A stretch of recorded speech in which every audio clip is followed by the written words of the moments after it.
안녕하세요. 얼마 전에 이혼에 성공한 40대 초반의 싱글맘입니다. 오늘 사연은 60 많은 시댁과 전 남편에 관한 이야기예요. 그들의 욕심이 스스로를 어떻게 무너지게 만들었는지 모두 이야기해 드릴게요. 남편과는 20대 후반에 만나 30대 초반에 결혼했어요. 솔직히 30대 초반에 결혼할 생각은 없었지만 아이가 생기는 바람에 어쩔 수 없이 결혼하게 된 상황이었죠. 아이 때문에 한 결혼이라 많은 것을 포기해야 했어요. 한 번뿐인 신혼여행조차 마음대로 갈 수가 없었죠. 멋진 유럽으로 가고팠지만 뱃속의 아이가 걱정되어 비행기를 탈 수 없었습니다. 그때 남편이 이런 이야기를 해줬어요. 내가 돈 많이 벌어서 나중에 우리 애랑 당신 해외로 꼭 여행 보내줄게. 신혼여행이라 생각하고 즐겁게 가자. 그러니까 너무 섭섭해하지 마. 고마워. 언젠가 꼭 해외로 여행 가면 좋겠다. 대신 우리 국내 여행이라도 많이 다니자. 아이에게 추억을 많이 쌓아주는 거야. 그런데 결혼 후에도 여행을 자주 가지 못했어요. 왜냐하면 남편의 벌이가 시원찮았거든요. 남편은 중소기업에 다니는 직장인으로 월급이 굉장히 적었어요. 저 역시 그렇게 돈을 많이 버는 직업은 아니었고요. 결혼식 때 뱃속에 있던 아이가 4살이 될 때까지 여행은 꿈도 꾸지 못했어요. 뒤늦게라도 신혼여행을 보내주겠다던 남편의 약속은 흐릿해져만 갔죠. 그런데 어느 날 친정엄마가 살짝 말했어요. 너 요즘 많이 힘드니? 내내 일에만 치여 살잖아. 너희 신혼여행은 이제 그냥 안 가기로 결정한 거야? 그런 거 아니야. 둘이서 돈을 모으고는 있는데 잘 안 모여. 매달 경조사비로 빠져나가서 어쩔 수 없는 것 같아. 애 다 키워놓고 나서라면 또 모를까. 너랑 김서방 둘 다 박봉이라 애 키우기 많이 힘들 거야. 그래도 이렇게 쫓기듯 사는 건 아니라고 생각해. 그럴수록 네 정신만 갉아먹힐 텐데. 엄마가 모아뒀던 돈 조금 나눠줄 테니까 신혼여행 다녀오렴. 갑자기 무슨 신혼여행이야. 괜찮아. 그 돈으로 엄마 먹고 싶은 거 먹고 사고 싶은 거 사. 내가 엄마를 보내줘도 모자랄 판에 어떻게 엄마 돈으로 어떻게 여행을 가. 그래도 딸이 염치가 있지. 내가 하고 싶은 게 바로 너 신혼여행 보내주는 거야. 가서 한 며칠은 편하게 쉬고 와. 그동안 우리 손녀딸은 내가 보고 있을게. 이제 나랑 많이 친해져서 그런지 잘 울지도 않잖니? 엄마인 네가 없어도 일주일 정도는 견딜 수 있을 거야. 걱정하지 말고 김서방이랑 둘이 다녀와. 알았지? 솔직히 그렇게 말해줘서 너무 고마웠습니다. 엄마한테 미안하기도 하고 부끄러운 마음도 들었지만 그래도 기분은 좋았어요. 결혼 후 오랜만에 가는 여행이라 들뜨기도 했고요. 그렇게 여행사를 통해서 가이드를 끼고 유럽 여행을 가기로 했어요. 남편도 한껏 업되어서는 여행 전부터 유럽 간다고 여기저기 이야기하더군요. 이것저것 준비하면서도 얼굴이 싱글벙글했죠. 그런데 그 소식을 들은 시모가 매일 전체 메신저방에 문자를 보내기 시작했어요.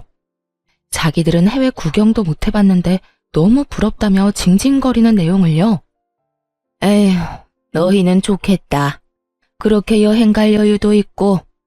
우리는 늙어서 이제 돈도 많이 못 벌고 여행 갈 일도 없는데. 여행하는 5박 7일 동안 그 비난의 정도는 점점 더 거세져 갔어요. 심지어 여행 마지막 날에는 시모가 대놓고 다그치기까지 했죠. 이 불효자식들이 자기들만 즐기고 어떻게 그럴 수 있냐면서요. 그러면서도 시모도 똑같은 곳으로 여행을 가고 싶다고 하더군요. 7일 내내 시모의 문자에 시달려 여행도 못 즐긴 남편과 저는 집으로 돌아오고 나서도 편하게 쉬지 못했습니다. 시모가 말한 대로 여행을 알아봐야 했거든요. 저희랑 똑같이 하고 싶다시길래 동일한 패키지를 골라 정보를 보내드렸죠. 첫 장에 빨간 글씨로 크게 계좌번호와 여행비를 적는 것도 잊지 않고요. 솔직히 그거 보고 시모가 바로 전화할 줄 알았어요. 비용을 대달라고 할 줄 알았거든요. 그런데 웬일로 아무 연락이 없더군요. 대신 남편을 통해 소식만 간간히 들려왔어요. 시모와 시부가 여행 갈 준비를 하느라 바쁘다고요. 옷도 사고, 액세서리도 사고, 신발도 사고. 여행 경비는 아직도 안 낸 것 같던데 신나게 준비만 하더라고요.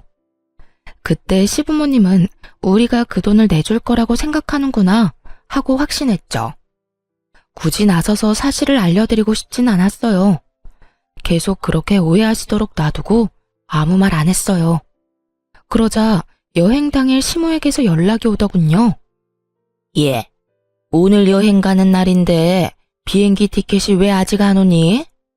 지금 시간 다 돼가는데 우리 못 들어가고 있다. 어떻게 확인할 방법이라도 없어? 어머님, 혹시 결제는 하셨어요? 무슨 결제를 말하는 거니? 여행 경비는 너희가 내주기로 한 거잖아. 그 당당한 말투에 웃음을 참으며 시모에게 말했어요.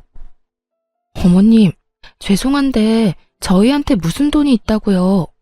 저랑 남편 최저임금보다 겨우 조금 더 벌어요. 생활비 쓰고 나면 남는 돈도 없는데 어떻게 두 분 해외여행을 보내드리겠어요? 얼마나 큰 돈이 필요한데요. 제가 분명히 자료에 돈 보내셔야 한다고 적어놓지 않았나요?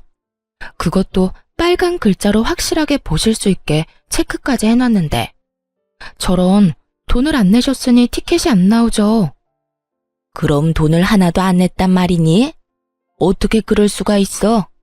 우리는 당연히 너희가 돈 낼 거라 생각하고 있었는데. 정말 너무한다. 우리 여행 좀 보내주기가 그렇게 싫었니? 너희는 둘이서 해외여행 잘만 갔다 오더니 아무리 돈이 아까워도 그렇지 어떻게 이런 식으로 뒤통수를 쳐? 그리고 뭐 돈이 없어? 그럼 너희는 돈 빌려서 갔니? 무슨 돈으로 해외여행을 갔어? 뒤로 모아둔 돈이 있었으니까 간 거 아니야. 저희 이번에 신혼여행 겸 간 거예요. 그리고 비용은 친정어머니가 주셨어요. 결혼한 지 4년이 다 되어 가는데 신혼여행도 못 간 딸이 불쌍하다고요. 지금까지 아무도 신경 안 쓰지 않았지만요. 아무래도 딸이 저 하나뿐이라서 많이 걱정하신 것 같더라고요. 그러자 시모는 아무 대꾸도 못하더군요. 한술 더 떠 이번에는 시모가 다 들리도록 남편에게 물었어요. 어머님이 이렇게 여행 가고 싶어 하시는 줄 몰랐네. 당신이 대출이라도 받는 게 어때? 그럼 해외여행 보내드릴 수 있잖아. 미쳤어? 무슨 돈을 빌려서 여행을 보내드려. 솔직히 우리한테 돈 맡겨놓으신 것도 아니고. 어머니 저러실 때마다 내가 더 당황스럽네. 아무튼 이번 여행은 없던 걸로 해요. 제대로 정보 안 살펴본 것도 잘못이지. 난 당연히 부모님이 알아서 결제하고 가실 줄 알았지. 우리더러 비용 대라고 한 거면 이렇게 조사하기 전에 거절했어. 남편이 화를 내고서야 시모와의 대화는 끝났습니다. 솔직히 그때도 시모가 깨끗하게 포기했다고 생각하진 않았어요. 시모는 특히 사람을 괴롭힐 때 끈질긴 면이 있었거든요. 그 후 1년 반쯤 지났을 때 시모의 환갑이 다가왔습니다. 간단하게 식사나 대접할 생각이었는데 시모는 아닌가 보더라고요. 저희 앞에서 대놓고 이렇게 말했으니 말이에요. 이번 환갑 때는 해외여행 가고 싶어. 너희 환갑잔치 해준다고 모아놓은 돈이 있잖아. 그거에 좀 더 보태서 여행 보내줘. 죽기 전에 비행기를 한 번은 타봐야 하지 않겠니? 이럴 때는 딸이 없는 게 서럽다 서러워. 무심한 아들의 며느리뿐이니 원. 내가 여행도 한번 제대로 가보지 못하고 이렇게 산다. 그게 어디 딸과 아들의 문제겠어요? 아들도 부모를 지극하게 생각하면 여행비 정도는 내드릴 텐데 그럴 생각도 돈도 없는 남편이니 시부모님이 해외여행 한번 못 가신 거죠. 시모가 그 사실을 아는지 모르는지 알 수 없지만요. 어쨌든 환갑잔치를 위해 모아놓은 돈이 좀 있었기에 남편에게 가능하냐고 물었죠. 어머님이랑 아버님 모시고 해외여행 갈 정도는 돼? 혹시 예산 부족하면 나는 빠질게. 솔직히 거기에 끼고 싶지 않았습니다. 그런데 시모가 그러더군요. 네가 왜 빠져? 너도 같이 가야지. 그리고 이번 여행 계획은 꼭 네가 짜야 한다. 여행사에 다 맡기는 거 나 별로 안 좋아해. 알았지? 그 이야기를 듣는데 귀찮다는 생각만 들더군요.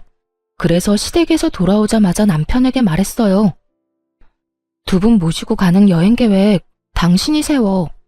나는 일하는데 애도 봐야 하고 너무 바빠. 그것까지 할 시간 없어. 그리고 당신이 어머님 취향 다 알잖아. 나는 잘 모르고. 괜히 여행 가서까지 트러블 만들고 싶지 않아. 그러니까 당신이 다 계획 짜고 어머님께 보내드려. 그렇게 남편이 모든 계획을 짜고 시모에게 계획표를 전달했어요. 웬일로 시모는 계획표를 보고도 별말을 하지 않았죠. 그런데 해외에 도착하는 순간 시모의 본색이 드러났어요.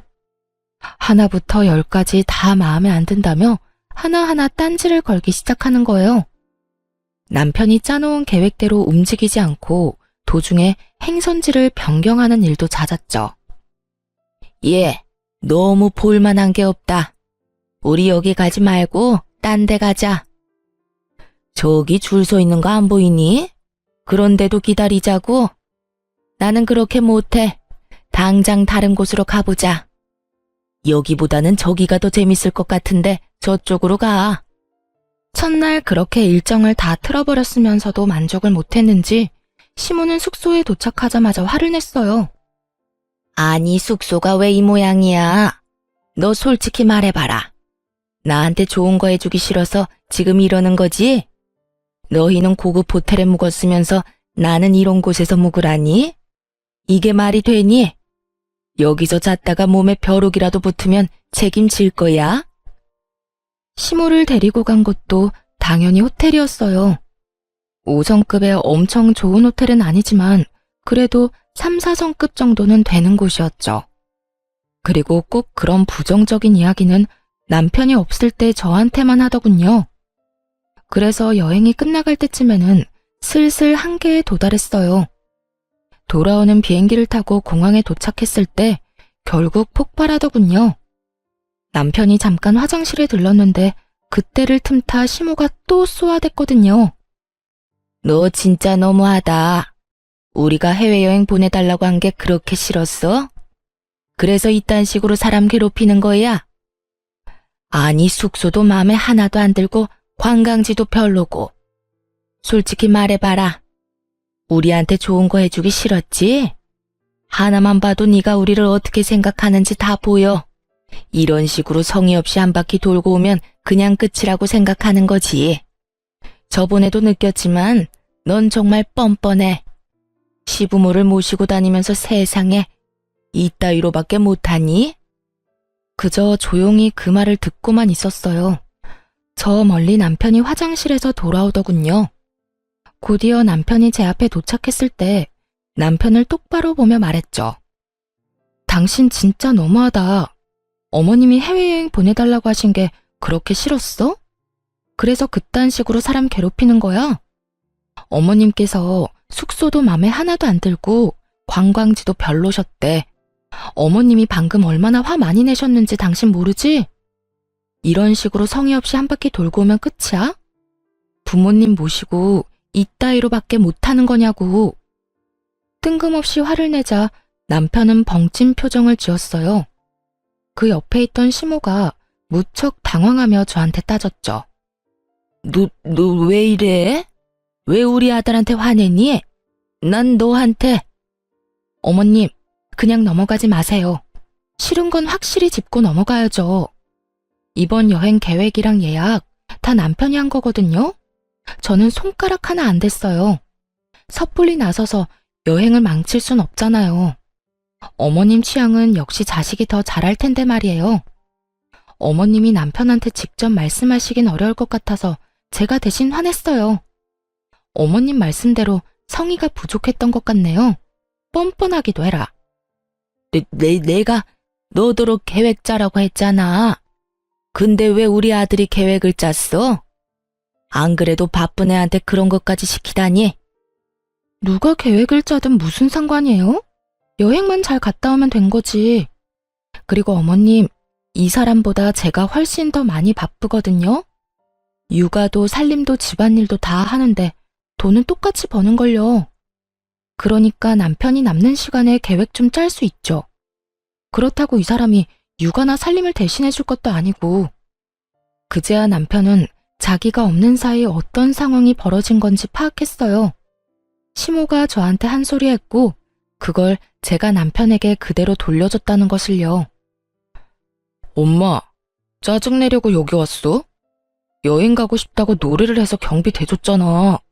또 계획도 짜오라길래 몇 날 밤을 고민하면서 짰는데 왜 계속 화만 내?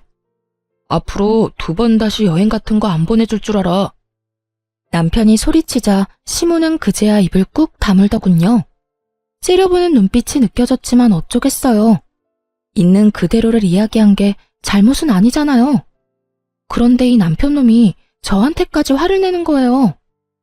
그리고 당신도 이러는 거 아니야. 엄마가 저런다고 당신까지 똑같이 굴면 어떡해? 그리고 다짜고짜 화를 내면 내 기분은 어떻겠어? 좀 잘하자 좀. 내가 뭘 잘못했는데? 그럼 어머님한테 다짜고짜 온갖 짜증을 다 들은 내 기분은 당신도 좀 알고 있으라고 일부러 전한 거야. 이게 다 당신이 짜온 계획 때문에 벌어진 일이니까. 그러게, 어머님 마음에 들도록 잘했으면 좀 좋아? 내가 하지도 않은 일로 욕 얻어먹는 게 얼마나 짜증나는 일인데. 모두가 보는 앞에서 남편과 싸우고 있으니 시모가 뜯어말리더군요. 그건 또 부끄러웠던 모양이에요.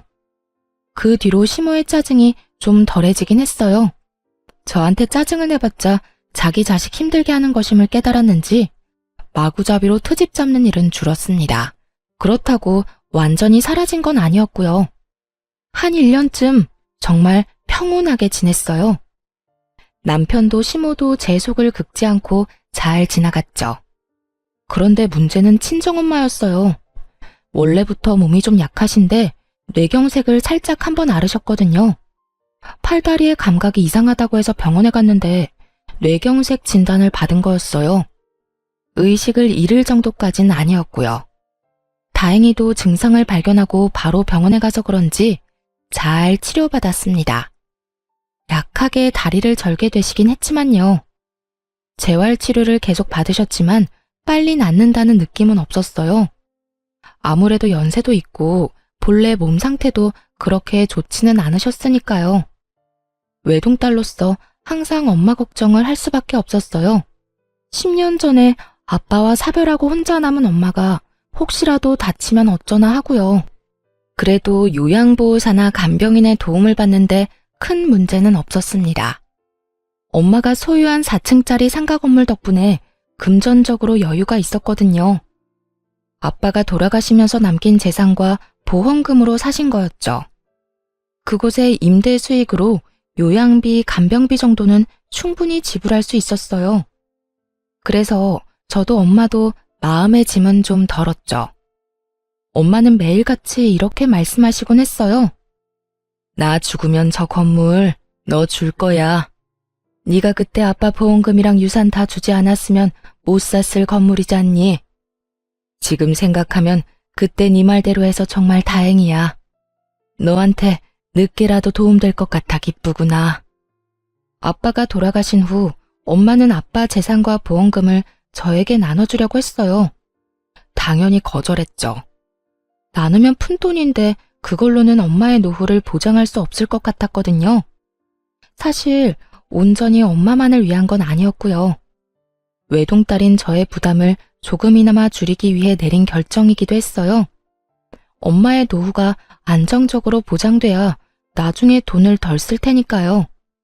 그래야 시댁에서도 고깝게 생각 안 하죠. 그 덕분에 엄마는 그 상가 건물을 마련하셨어요. 그리고 언젠가 제가 상속받을 테니 어찌 보면 투자한 거라고 칠 수도 있겠죠. 당장 돈을 만질 수는 없지만 지속적으로 엄마에게 수익을 드리고 미래까지 보장한 좋은 결정이었다고 지금도 생각하고 있었어요. 엄마가 아프시고 나서는 시간 날 때마다 대신 건물을 관리하게 됐어요. 그러다 상가 건물의 1층 점포가 비었을 때 뜻밖의 연락을 받았죠. 예, 사부인이 가지고 있는 건물 1층에 상점 빠졌던데 거기 지금 점포 구하고 있지? 아, 네. 빨리 채워넣기는 해야 하는데 상황이 좀 여의치 않아서요. 어떻게 할지 고민 중이신 것 같더라고요. 일단 두리뭉실하게 말했어요. 그 점포를 당장 채울 생각은 없었거든요.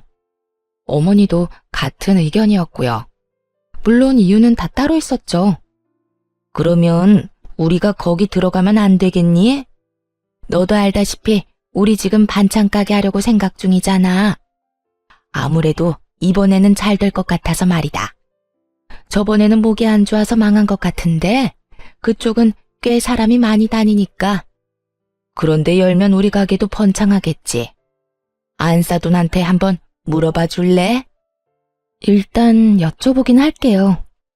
시모는 아주 행복한 상상에 빠져 있더군요. 시모에게 장사 소질이 없다는 건 주변 사람 모두가 알고 있는 사실이었어요. 당사자만 모르고 있었죠. 가게가 망한 이유를 남 탓으로만 돌리니 미련을 못 버리고 계속 도전하는 거였고요.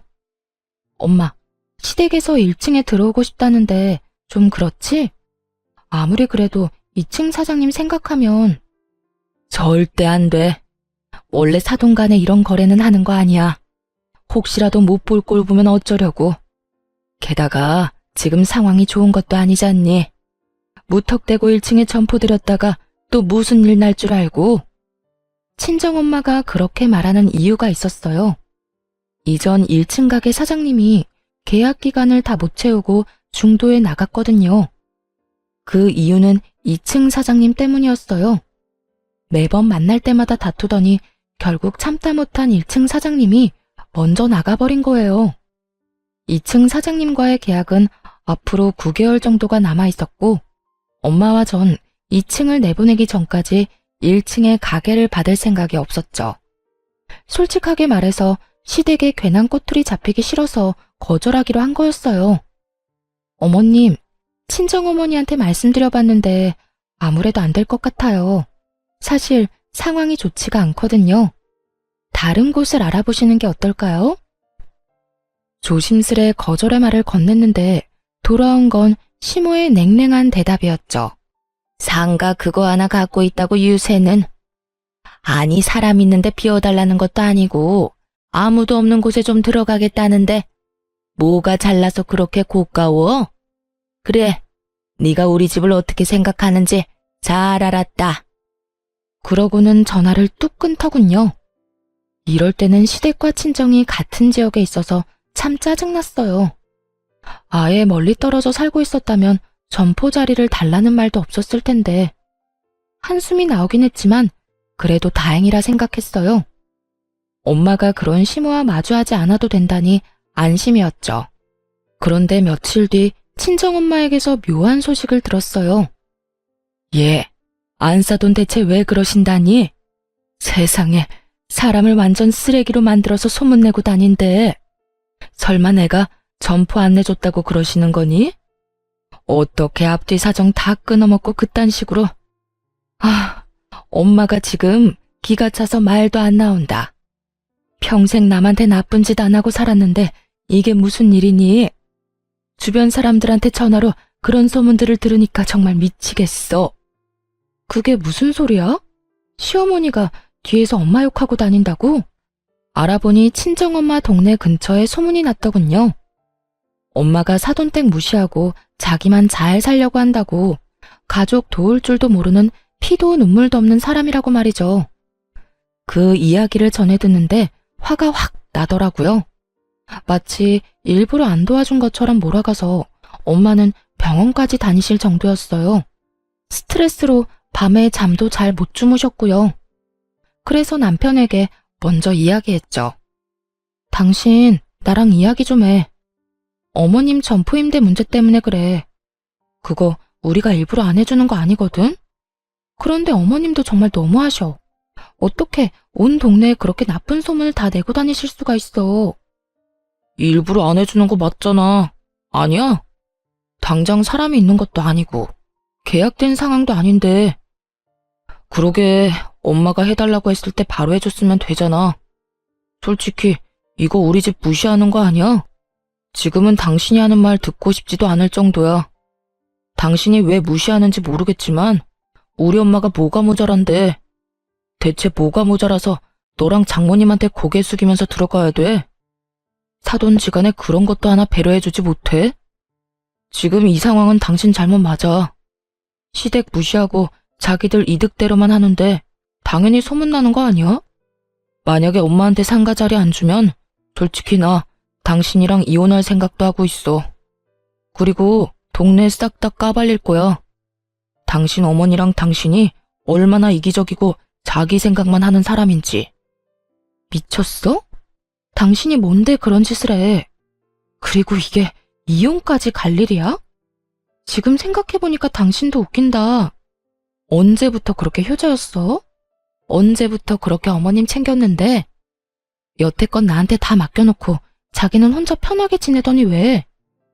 그거 안 해줬다는 소리 들으니까 없던 효심이 막 생기는 것 같아?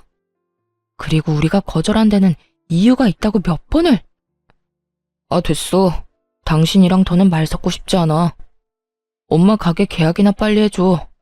그거 안 해줄 거면 나 볼 생각하지 마. 남편 놈은 그렇게 말하고 나가버리더군요. 하고 싶은 말이 많았는데 저렇게 내빼듯이 도망가다니 정말 열받았어요. 그런데 속에 천불이 나는 일은 그 다음날 생겼죠. 상가 건물 4층에 있는 친정엄마 집에 들렀던 날이에요. 거기 창가에 있으면 밑에서 하는 얘기가 다 들리거든요. 그런데 갑자기 시모와 남편의 목소리가 들리는 거예요. 여기 왜 왔나 싶기도 하고 도대체 거기서 무슨 이야기를 하나 궁금하기도 했죠. 그래서 귀를 기울여 들었더니 말도 안 되는 이야기를 하고 있더군요. 엄마, 걱정하지 마. 내가 와이프한테 딱 잘라서 말해놨어. 그거 안 해주면 이혼하겠다고. 분명히 조만간 연락해서 들어오시라고 할걸? 야, 조용히 좀 해. 그런 이야기를 왜 여기서 해? 걱정 마. 와이프랑 장모님 오늘 둘이서 병원 갔으니까. 그래도, 그런데 너 진짜로 이혼 이야기 꺼냈어? 이혼은 절대로 하면 안 되는 건 몰라? 그 할망구 뇌경색 걸려서 오늘 내일 하는데 이혼하면 너한테 돌아오는 게 없어. 그러니까 이혼 절대 못 해준다고 하고 꽉 붙잡고 있어. 아니면 할망구 죽고 나서 이혼을 하든지. 이 건물이 얼마짜린데 재산 분할이라도 한다고 생각해봐. 우린 부자야, 부자. 거기까진 생각을 못했네. 엄마가 계속 그 1층 점포 얘기만 하는 바람에 나도 아무 생각 없이 막 질렀잖아. 그러면 이혼은 절대 안 된다고 얘기할게. 살살 구슬리면 될 거야. 엄마도 앞으로 며느리 좀 구슬려봐. 맨날 화만 내지 말고. 예, 구슬리는 것도 하루 이틀 일이지. 내가 젊은 애한테까지 그런 식으로 기어야 되겠니? 그걸 위에서 고스란히 듣고 있는 심정이 어땠겠어요? 저 인간들이 엄마 재산에 대해 왈가왈부하는데 정말 기분이 더러웠어요.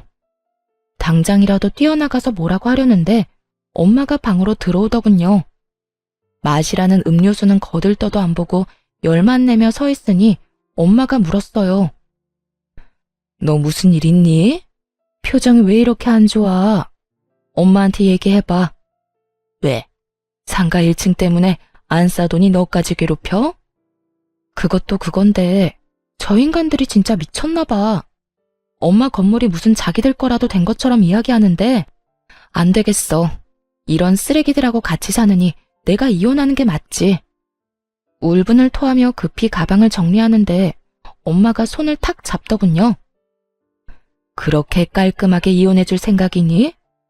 그러지 말고 안사돈한테 1층 임대해주자. 대신 특약 여러 개 붙여서 중도해지 시에 위약금 엄청나게 물게 설정하고. 여태까지 자기들 위해서 임대 못해준다고 얘기한 건데 안 되겠네. 우리 손 더럽힐 필요 없이 진짜 진상을 몸소 겪도록 해주면 되겠지. 그리고 넌 그때까지 모르는 척해. 당해봐야 정신 차리겠지 싶어서 엄마 말대로 조용히 있었습니다. 그리고 시모에게 1층 임대 허락 소식을 전하고 계약서를 썼어요. 시모는 계약서를 읽는 둥 마는 둥 하더군요. 엄마가 꼼꼼하게 확인하라고 몇 번을 말했는데도 말이에요. 다 확인한 거 맞으시죠? 꼼꼼하게 확인하세요. 나중에 다른 말 하지 마시고요. 다 읽었어요. 진작 이렇게 해주면 좀 좋아요. 서로 얼굴 붉힐 일 없잖아요. 서로? 일방적으로 온 동네에 악질적인 소문 다 내놓은 건 그쪽이죠. 아, 더 이상 말 섞고 싶지 않네요. 돈이나 꼬박꼬박 내세요. 시모는 잠깐 입을 삐죽거리는가 싶더니 금세 들뜨더군요. 기분 좋은 표정으로 가게를 꾸리고 리모델링도 했죠. 그러나 그 즐거움은 오래가지 않았어요. 2층 카페 사장이 1층 시모 가게에 매일같이 나타나 진상짓을 하기 시작했거든요. 시모는 성질을 죽이고 처음에는 내내 하며 조심스럽게 대했지만 끝이 없었어요. 2층 사장이 계속해서 불평불만을 쏟아냈거든요. 결국 2층 사장을 어떻게든 하라며 전화했길래 거기다 대고 말했죠. 어머님, 처음에 1층 임대 안 해드리려고 한 이유가 바로 이거예요. 1층 사장님이 2층 사장님 괴롭힘 때문에 못 견디고 나가셨거든요. 그거 감안하고 계약하신 거 아니었어요? 저한테 이야기하셔도 해결 방법은 없어요. 두 사람 중 한 사람이 나가야 끝나는 거죠. 나 몰라라 하는 저와 엄마 때문에 시모는 머리끝까지 화가 난 모양이었어요. 이런 게 어딨어? 이건 사기야. 2층 사장이 얼마나 진상인데 우리가 왜 나가? 저 사람이 나가야지. 2층 계약 기간 아직 남았어요. 그래서 마음대로 내보낼 수 없고요. 사실 6개월 후에 2층 계약이 만료되면 연장하지 않을 거였거든요. 연장 의지가 없음을 미리 밝혔고 상대방도 마찬가지고요. 그렇지만 그 사실을 시모에게 알려주지는 않았어요. 희망이 보이지 않아야 더 힘든 법이잖아요. 결국 시모는 4개월 내내 그 2층 사장에게 시달렸어요. 반찬 가게라 어쩔 수 없는데도 냄새가 나니까 어떻게 좀 해달라. 시모가 전화라도 하고 있으면 시끄러우니 조용히 해달라. 1층 앞은 너희가 깨끗하게 쓸고 닦아라 등등 수많은 진상짓을 당했죠. 결국 시모는 1년의 계약 기간도 다 못 채우고 해지를 하겠다며 난리를 피우더군요. 그런데 어머님, 중도 해지하면 위약금 무셔야 해요. 보증금만큼 내셔야 하는데 가능하시겠어요? 어려우실 것 같으면 여기 대신 들어올 사람 찾든지요. 여길 누가 들어와? 저런 진상이 있는데. 너 다 알고 나한테 상가 임대한 거지? 무슨 소리세요?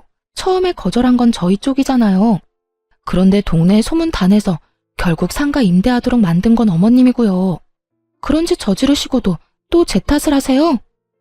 시모는 대꾸할 말을 찾지 못했어요. 그 이후로 열심히 1층 상가에 들어올 사람을 찾았지만 아무도 없었어요. 당연한 이야기였죠. 시모가 여기저기 말하기도 했고 친정엄마도 열심히 소문내고 다녔거든요. 결국 사람을 구하지 못해 점포를 빼려면 위약금을 물어내야 할 판이었죠. 그러자 시모와 남편이 저와 엄마를 찾아와 난리를 피우더군요. 이거 어쩔 거야? 난 위약금 못 내. 내가 거기에 들인 돈이 얼만데. 돈 벌지도 못하고 적자만 한가득인데 왜 위약금까지 내야 해? 계약서에 사인하실 때 꼼꼼히 읽어보라고 말씀드렸잖아요. 다 읽고 도장까지 찍은 마당에 안 주시면 저희는 법대로 하는 수밖에요. 사부인, 내가 부탁 좀 할게요. 제발 이 돈 좀 까주세요. 없던 일로 해달라고요. 응? 우리 사이에 이러기에요? 장모님, 부탁드립니다. 저희 부모님 지금 한 푼도 없으세요. 위약금 물 돈 없어요. 그 보증금은 두 분 노후 자금이라고요. 남편과 시모가 애원하자 엄마가 말했어요. 그래? 그럼 자네 우리 딸이랑 이혼하게. 얌전히 이혼해주면 위약금은 없던 일로 해주겠네. 이혼이요? 갑자기 무슨... 자네가 내 딸한테 상가 임대 안 해주면 이혼도 불사하겠다고 했다면서? 뭐하러 그렇게 살아? 그냥 헤어져. 내 딸도 그러길 바라고 있고. 그리고 위약금을 준대도 이혼은 시킬 거네. 그러니까 잘 선택해. 돈이라도 안 내고 이혼할 건지 돈 내고 이혼할 건지. 남편이 고민하자 시모가 넙죽 말하더군요. 뭘 고민해? 어차피 이혼시키겠다는데 돈 안 주고 이혼하는 게 맞지? 이혼합시다. 그러면 보증금은 돌려주는 거 맞죠? 그렇게 남편과 이혼하게 됐습니다. 엄마 상가 때문에 이혼은 절대 안 된다고 했던 시모도 별 수 없었던 거죠. 눈앞에서 거액의 보증금이 날아가게 생겼으니까요. 이혼 소송이 끝날 때쯤 상가 2층도 비워졌어요.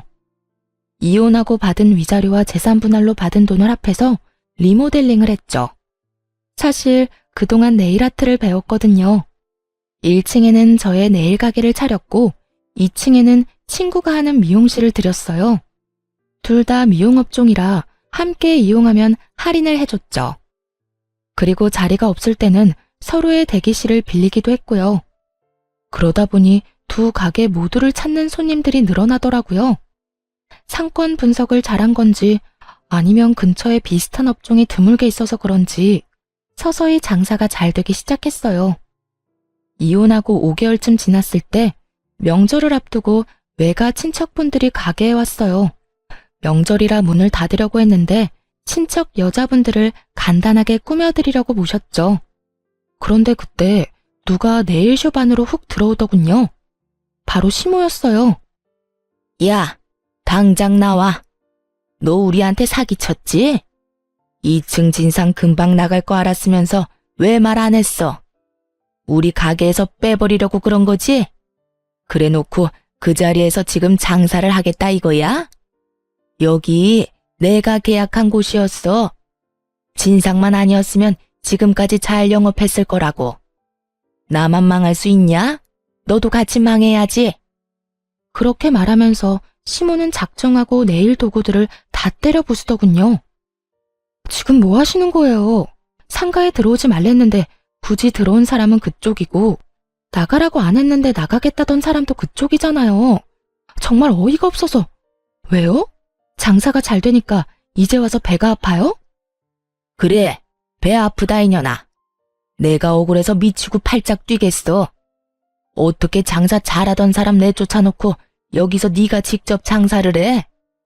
이 사람들은 그거 알고 여기 와서 손톱질하고 있어? 다들 잘 들으세요. 이 여자 정신 나간 년이에요. 멀쩡하게 일하던 사람 쫓아내놓고 자기 입속이나 챙기는 싸가지 없는 년이라고요. 그런 여자한테 손톱 손질받아서 뭐해요? 당장 가세요. 이 여편네가 정신이 나갔나? 지금 누구한테 이년저년이래? 우리 시조카가 왜 당신한텐 연소리를 들어? 이 가게가 아줌마 것도 아닌데 정신 나간 소리 하는 것 좀 봐. 이거 치매 걸린 거 아니야? 그래, 우리 조카 말 들어보니 그렇게 괴롭혔다던데. 오늘 사람 환장하게 하는 거 보니까 더하네. 한두 번 해본 솜씨도 아닌 것 같고. 깽판을 치고 싶으면 당신 집에서나 해. 아니면 내가 아줌마 가게 가서 깽판이 뭔지 보여줘? 어디서 애를 잡아? 나이는 대체 어디로 처먹은 거야? 이런 걸 그냥 놔둔 걸 보니 언니가 참 마음이 약해.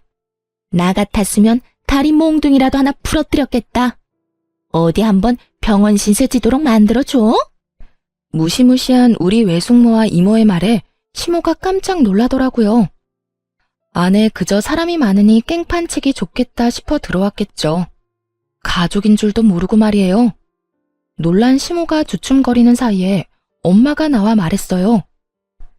이제 우리하고 남 아니에요? 왜 여기 와서 소란을 피워요? 오늘 부서진 것들 모두 계산해서 변상하세요. 여기 CCTV 달린 거 보이죠? 변상 안 해주면 경찰에 신고하든 고소하든 할 테니까 각오하고 있어요. 결국 시모는 가게에서 도망치듯 나갔어요. 변상은커녕 땡전 한 푼도 없는 게 분명했죠. 나가는 뒤통수에 대고 동네 사람들 들으라고 크게 말했어요. 이혼시킨 전 며느리 가게가 잘 돼서 배 아픈 건 알겠는데 이런 식으로 와서 깽판 치고 다 부숴놓고 가면 안 되죠.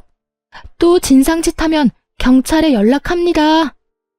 그렇게 말하자 옆 앞가게에서 무슨 일인지 빼꼼히 목 빼고 구경하더군요. 그런 시선을 도저히 견디기 힘들었나 봅니다. 시모는 고개를 푹 숙이고 손바닥으로 얼굴을 가리며 도망가듯 떠났어요. 한 번만 더 이 근처에 오면 경찰에 바로 신고할 거예요. 그 이후 시모는 근처에 얼씬도 하지 못했어요. 소문을 들어보니 쪽팔려서 집 밖으로 나오지도 못하고 있는 것 같더군요. 친한 지인들에게 전해 들었겠죠. 전 며느리 가게 잘 되니 가서 진상 부린 전 시모로 소문 쫙 났다고 말이죠. 이 동네에 그 소문을 모르는 사람이 없었거든요. 정말 고소했어요. 친척분들이랑 다 같이 모여서 깔깔 웃었다니까요. 꽁지 빠지게 도망가는 그 모습을 보니 어찌나 속이 시원하던지. 만약 그때 안에 있던 사람들이 진짜 손님들이었으면 아찔했겠지만 다행히 놀러온 친척분들이었기에 웃고 넘길 수 있는 해프닝이 됐죠. 덤으로 시모를 더 쪽팔리게 만들 수도 있었고요. 가게는 계속해서 잘 되었어요. 하지만 좋은 일이 있으면 나쁜 일도 있는 법이죠. 친정엄마가 화장실에 가려고 침대에서 걸어 나오다가 발이 꼬여 넘어진 거예요. 밖으로 나오기 힘들 정도의 밤마비 증상 때문이었죠. 엄마를 발견했을 때는 이미 많이 늦은 상태였어요. 하필이면 그때 잠시 마트에 가서 장을 보고 왔거든요. 머리를 찌으신 건지 피가 많이 났어요. 그렇게 골든타임을 놓쳐버렸고 엄마는 혼수 상태로 계시다 곧 돌아가셨어요. 엄마가 돌아가시고 가장 후회되는 게 함께 여행 한번 못 가본 거였어요. 어릴 때는 친구들과 노느라 함께하지 못했고 결혼 후에는 살림하고 애 키우느라 함께하지 못했고 이제야 겨우 남편과 시댁에서 벗어났는데 이런 일이 벌어질 줄 누가 알았겠어요. 큰 슬픔과 아픔에 빠져 가게를 보름 넘게 열지 못했습니다. 그래도 계속 쉴 수는 없잖아요. 마음의 정리가 아직 덜 된 상태로 가게 문을 열었는데 전 남편이 찾아왔더군요. 정말 만나고 싶지 않은 사람이었어요. 보는 순간 확 밀려온 구토감을 참느라 죽을 뻔했죠. 장모님 소식 들었어. 몸은 좀 괜찮아? 그래도 전부인이라고 신경 써주나 싶어서 최대한 감정을 누르고 말했어요. 괜찮아. 그런데 무슨 일로 왔어? 장례식은 다 끝났는데? 당신이 힘들까봐 와봤지. 얼마나 힘든지는 모르지만 그래도 누군가에게 기대고 싶을 거 아니야? 아무래도 내가 옆에 있는 게 나을 것 같아서. 이런 기특한 생각을 하는 놈이 아닌데 그 말을 듣는데 의심만 더 생기더군요. 그래도 이제 그건 당신 역할이 아니야. 맞은 건 고마운데 나 진짜 이야기할 힘도 없어. 그래, 이제 내 역할은 아니지. 하지만 잘 생각해봐. 우리가 헤어진 게 어디 우리 둘 때문이겠어? 아니잖아. 우리 엄마 때문에 다 이렇게 틀어진 거잖아. 나 생각 많이 해봤어. 당신이랑 다시 합치고 싶어. 왜 남들 때문에 이혼해서 이렇게 따로 살아야 해?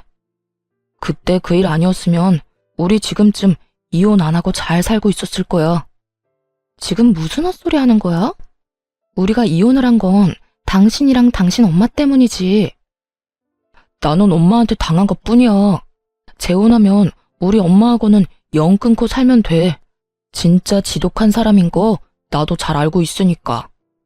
요즘 하는 거 보면 진짜 정신 나간 사람 같아. 완전 치매 걸린 노인이 따로 없다니까.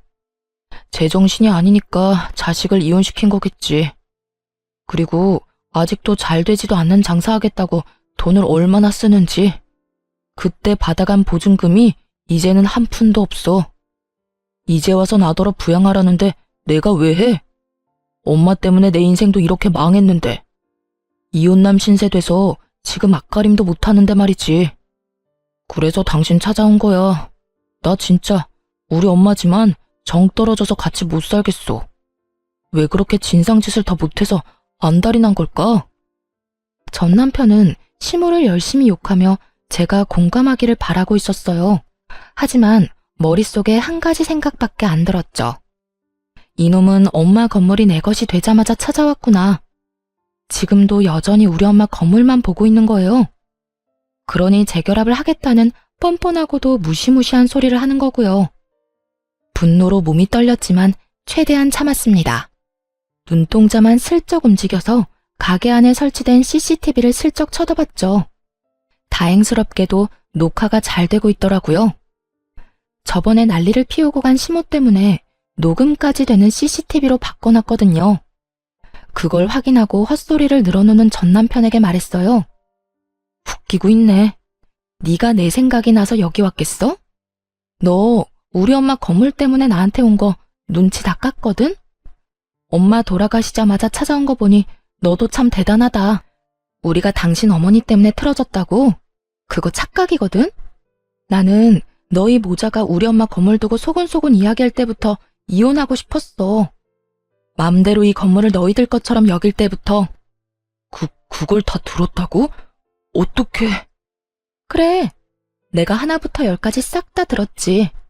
그때 생각하면 아직도 온몸이 부들부들 떨려. 인간 같지도 않은 쓰레기들 어떻게 해야 잘 처리했다고 소문날까 고민 좀 했지. 근데 뭐 알아서 분리수거대로 쓰레기통에 들어가던데. 그 가게 일부러 너희 엄마한테 준 거 맞고 일부러 특약 그렇게 넣은 것도 맞아. 다 알면서 2층 사람 진상인 것도 2층 계약 종료일 다가온다는 사실도 말 안 했어. 혹시나 이혼할 때 피곤하게 할까봐 걱정했는데 돈이 걸리니까 바로 해주더라. 그래놓고 뭐? 너희 엄마 때문에 우리가 이혼을 했어?